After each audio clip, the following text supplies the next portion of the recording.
All right, guys, what up? So I've been requested to show my settings here and there a couple times in the comment section or whatnot, and I was going to do this in a short fashion, but I'm only limited to a minute, but there's going to be a little bit of an explanation to do, and I can see that there's possibly some questions that are going to be coming in, so I figured if I just did this in a shorter fashion type of video, it would just be easier and better and more convenient for you guys. So let's get into it. So I know that the most painful thing that you guys are going to be looking at is that I play on an 80 FOV. Long story short, my eyes can't handle it anymore. I used to play at a higher FOV, but I just can't anymore. So unfortunately, I'm going to be sticking with 80. I've been playing with this. This is literally console FOV, like if not slightly higher.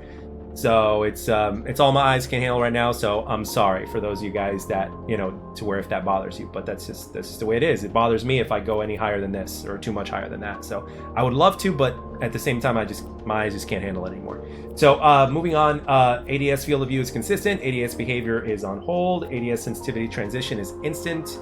I have melee during ADS on, just in case somebody ends up getting real close. I'll just be able to melee. Aiming interrupts reload. This is better than YY and faster in my opinion, so I have this on. Hold to crouch. Sprint behavior is tap. Auto sprint is on. Auto sprint threshold at a 10. I really haven't touched this, so sprint interrupting reload on. Slide behavior tap. Auto reload weapon on. Auto switch weapon on, like whenever I run out of bullets in the middle of a gunfight or whatnot. Auto grab ledge is off. I really hate sometimes that you could be in a gunfight or whatnot, and sometimes you don't want to grab onto a ledge and you're kind of strafing into one. And if you have this on, it's gonna basically like do that for you, and you're easily gonna, you know, it's gonna mess with your gunfight, and you're probably gonna lose because you'll be, you know, the game is gonna think that you want to clamber or something.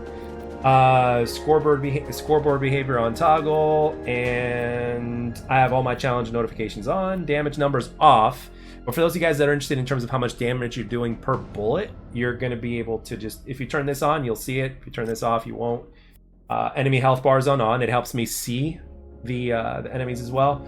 Minimap rotation is at off. It's already rotating, so there's really no reason to turn it on. So distance in units and meters, I don't care about that. I like to know how much ping I'm getting. Now, the ping you're seeing right now on the top left is not going to be representative of the ping that you're going to get in game. So if you're in the main menu and if you have a certain ping, like right now mine is, you know, in the 50s, it doesn't mean that you're going to get 50s ping when you get into a match. I mean, you may, but chances are it's going to be lower. Like I said before, my average millisecond ping has been in the high 30s, which is great.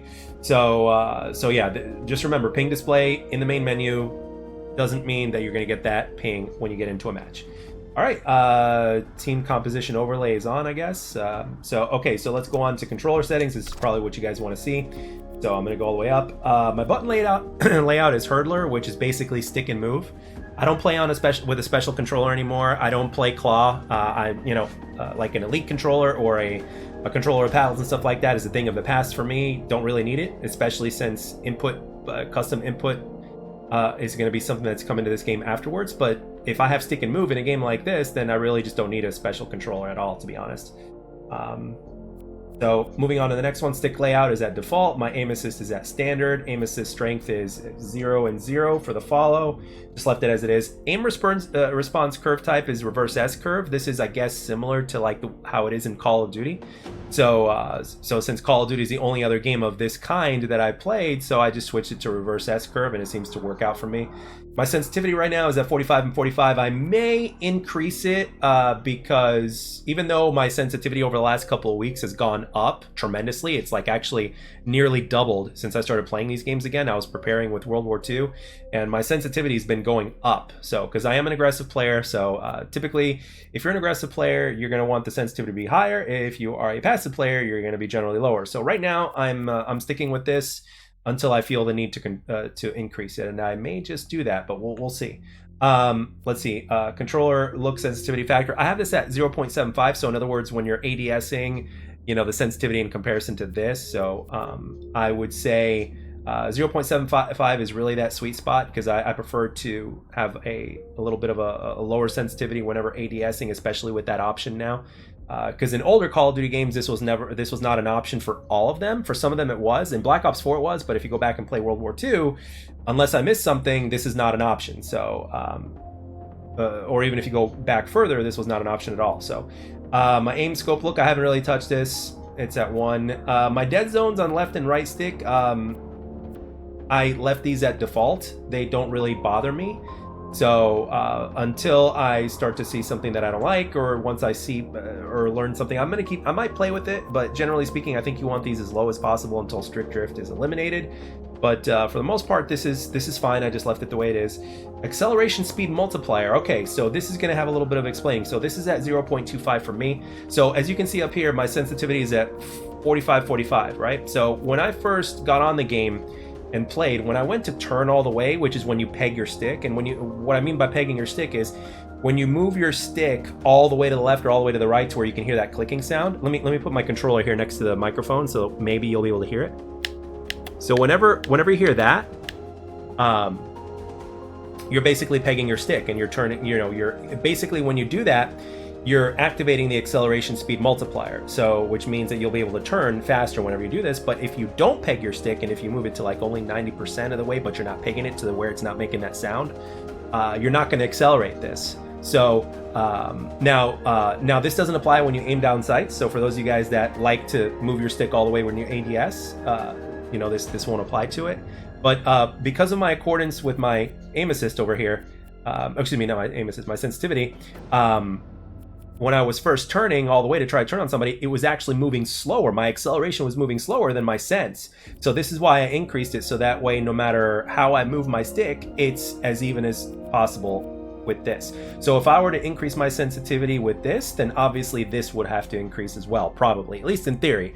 But I'd try it out. But for the most part, I'm happy with the way things are feeling right now, but I may change it. Okay, so I have these off. I don't play inverted, so I have these off. Vibration is off. And that is pretty much it, really. So crossplay is on, and even though the game prefers, even though the game, as you can see right here, even the crossplay is, there's no option for Xbox Series X to turn off crossplay on here, but you can do it in your settings. But it'll take you significantly faster to find a match, and what I mean by significantly is at least 5 minutes or more. So now that's an Xbox thing. On PlayStation you'll have the option on here, but I still have input-based matchmaking on, even though the matchmaking takes priority in finding people that are on controller, because I'm a controller player. But for the most part, I've never seen anybody on mouse and keyboard, especially with this thing on. But even if I were to turn it off, I don't remember seeing too many players, if at all, on mouse and keyboard because of how the matchmaking works. Now, for those of you guys that are on Xbox, you guys might be wondering on how to turn crossplay off. So let me show you real quick. I'm going to go into, let's see if I remember how to do this. I'm going to go into my settings. Where are my settings at? Hopefully. All right. So I will be going into, my settings over here, and online safety and family, privacy and online, and Xbox privacy.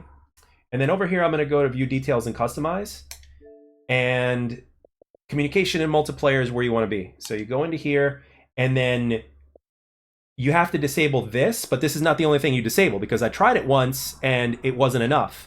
So you can join cross network play. You need to block. Okay, so you need to block it, and then you need to go over here to where it says you can communicate outside of Xbox with voice and text. And as you can see, it says decide whether or not to communicate using voice and text with people on gaming services outside of Xbox, such as PC and PlayStation. You need to block this as well, okay, or else disabling crossplay is not going to work.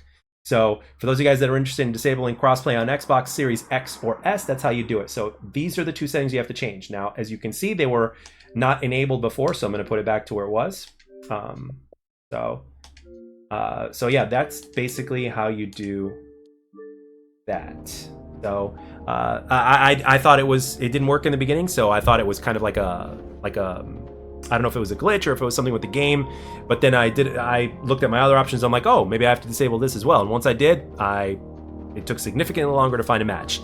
So, but yeah, those are pretty much my settings, and I'm glad I did this in video form because we're getting closer to 10 minutes. So with 1 minute limitations on YouTube Shorts, obviously that wouldn't cut it. So I hope this answered maybe some of your guys' questions or something that you might be curious about. If there's anything else that you might be curious about that I haven't mentioned in this video, and if I have the capability of doing so, please let me know down in the comments section below, and I will be more than happy to answer if I can. And if I don't have an answer, or if I don't know or I'm not sure, I will mention that as well. So with that being said, I'd like to thank everybody for taking the time to watch and or listen. I hope this helped you out or explained a few things that you guys might have been curious about, and I'll catch you guys on the next one.